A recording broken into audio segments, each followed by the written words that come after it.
game highlights starting of course dito sa set number 1. Have set number 1 dito. CSB just imposing their dominance in the court with a really big advantage in the scores. But then, itong UE, tinatry naman nilang lumaban dito. But then again, mas lamang talaga ang CSB sa set na to when they first fielded in their first 6. And of course, nakitasin natin na yung second stringers ng UE, medyo nangangapa pa sila, probably some jitters. But then, of course, yung CSB nagpakita talaga na kung bakit silang NCAA back-to-back champions. Kaya 25-12 ang ating score. Pero pagdating ng second set, ayan na, of course, gumana talaga sila Dongallo sa set 2. Sinugales at the same time, she also contributed alongside with Kai Cepada, knowing that this is already the UE's first 6 players and their usual setup. Kilalang kilala na nila yung isa't isa dito.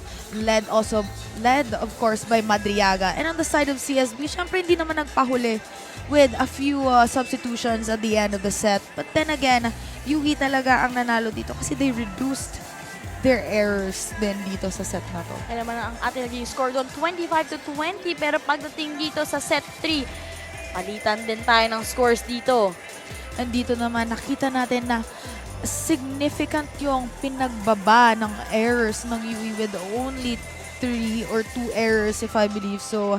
And nagpakita din sila ng good plays. At nag-assert din ng dominance yung CSB in terms of blocks. And we saw the contribution of Gail Pascual in this one and playmaking skills of Mondañedo, utilizing her back row players and even setting up combination plays. Siyempre, yung floor defense ni Zeta and Reyes, kaya ang ating naging score doon, 25-22.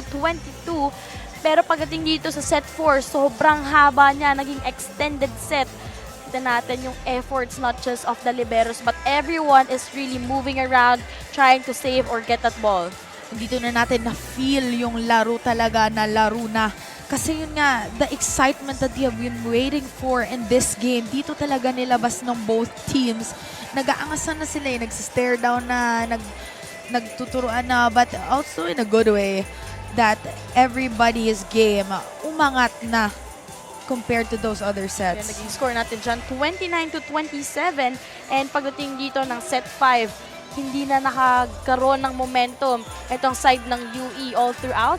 Itong CSB, they remained consistent and they really started strong. Yun kasi yung pinakamahalaga as we enter set 5. And of course, yun nga, nagpakilala talaga yung CSB dito na sila yung NCAA champions and they just can't let UE have their morale down by losing this game. Parang yun yung nakikita ko, yung energy na yun na we're on top of our field and we really want to show this here in this league. And of course, Pascual had a spectacular performance, especially talaga nung set 5. Kaya ang ating final scores, 25-12, 20-25, 22-25, 29-27, 15, and 4 lang para dito sa UE. CSB was able to secure itong 5th spot para sa